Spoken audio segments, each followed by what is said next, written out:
मैंने अपना ईश्वर बदल दिया है। मूलतः मेरी ईश्वर विषयक कविताओं का संग्रह है। इसे आप विचार कविताओं का संग्रह कह सकते हैं, क्योंकि और इसमें सैकड़ों कविताएं हैं। सभी ईश्वर चिंतन से संबंधित है, ईश्वर के विभिन्न पहलुओं से संबंधित है।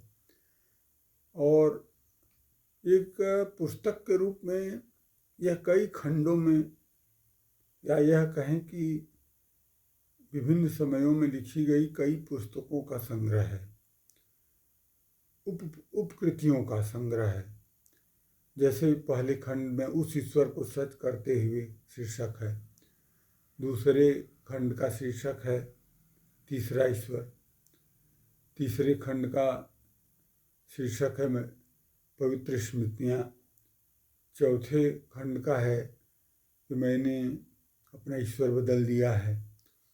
तो इस तरह से इसमें कई छोटी कृतियाँ हैं और सभी ईश्वर विषयक हैं, लेकिन सबके दृष्टिकोण अलग हैं।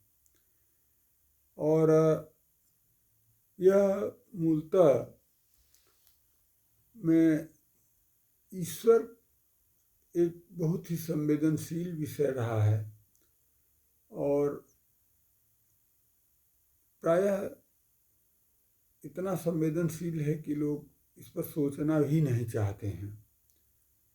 और मेरा दृष्टिकोण यह रहा है कि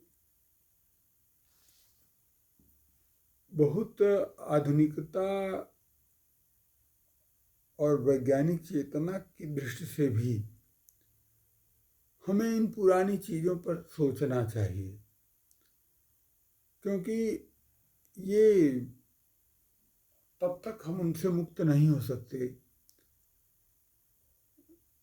जब तक हम उन्हें आधुनिक ढंग से और उनके विविध पक्षों का मूल्यांकन भी न कर लें।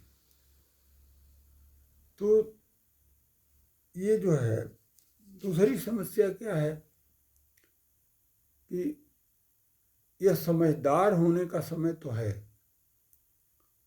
तो जब हम जैसे दुनिया के बारे में समझदार हो रहे हैं, तो ईश्वर को लेकर भी समझदार हो जाना चाहिए हमें।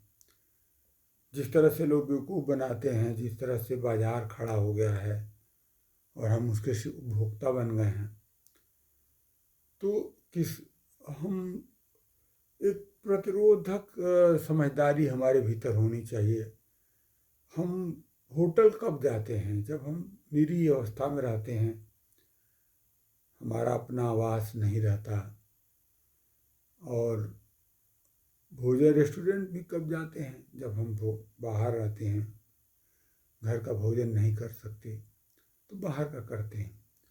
अगर हमारे पास इतनी समझदारी हो कि हमारा काम चल जाए, तो हमें बाहर क्यों जाना पड़ेगा? हमें बाहर के लोग क्यों बेवकूफ़ बनाएंगे?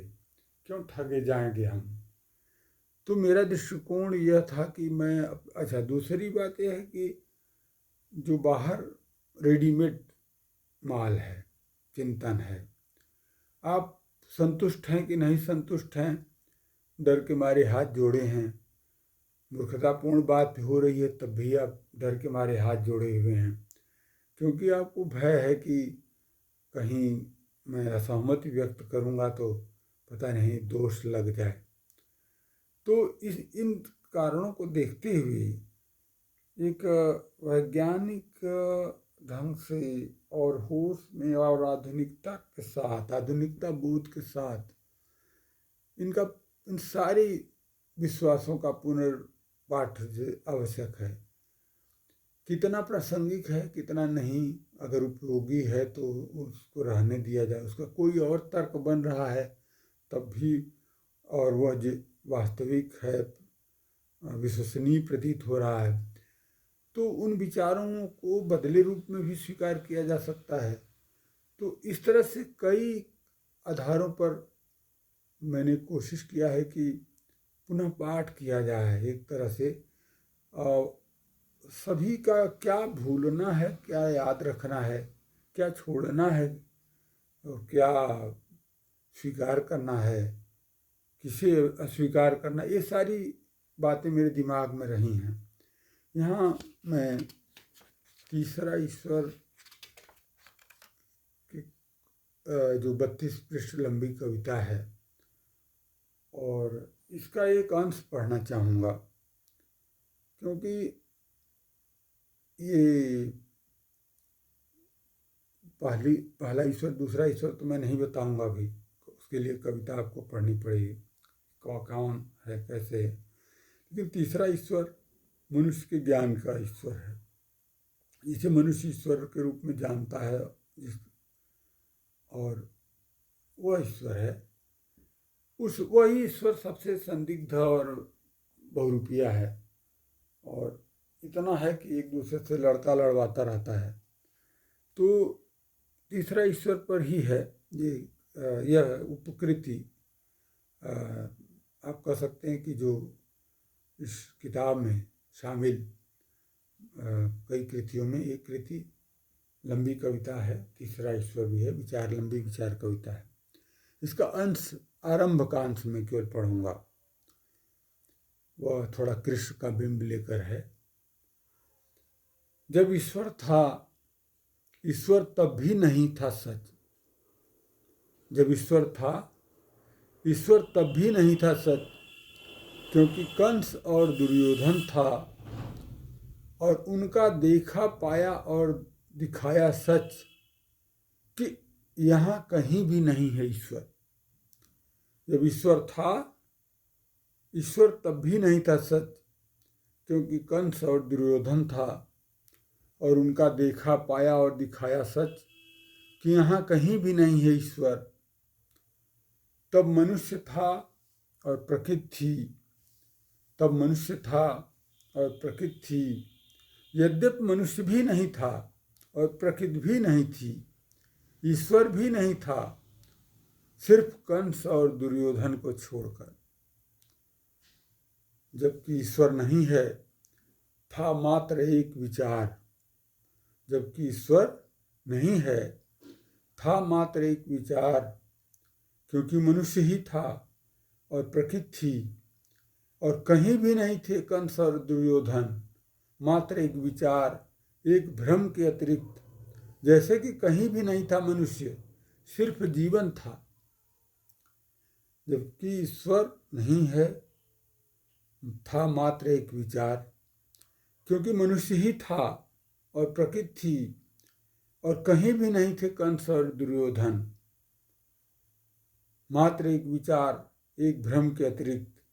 जैसे कि कहीं भी नहीं था मनुष्य, सिर्फ जीवन था। जबकि दुर्योधन भी था ईश्वर, अपराधी ईश्वर। अपराध यह कि ईश्वर होकर भी ईश्वर की तरह सब कुछ न जीता हुआ, और कृष्ण भी, जबकि कृष्ण भी ईश्वर नहीं था, जैसे दुर्योधन भी नहीं था ईश्वर। फिर भी सिर्फ ईश्वर ही था सच, क्योंकि कृष्ण था, फिर भी कहीं भी नहीं था कृष्ण, क्योंकि ईश्वर था, एक विचार, इसलिए ईश्वर था, कृष्ण था और कृष्ण ही ईश्वर था।